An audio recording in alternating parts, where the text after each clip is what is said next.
Hey there, friends! Today, we're going to discuss the secrets to learning anything easy and fast. First things first, break down your goals into smaller chunks. For example, if you want to learn a new language, start with just the alphabet. If you want to master a new skill, don't jump straight into the advanced techniques. This will help you avoid feeling overwhelmed and make progress more manageable and sustainable. Next, find a method that works for you. Some people prefer reading or listening to audiobooks, while others enjoy watching tutorials or taking online courses.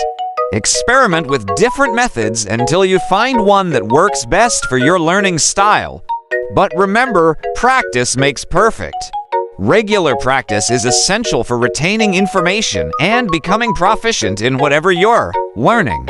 So set aside time each day for your practice sessions and stick to it.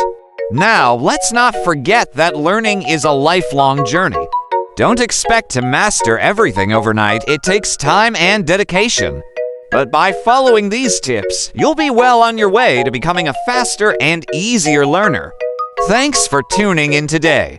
If you found this video helpful, don't forget to like, share, and subscribe for more tips on personal growth and development.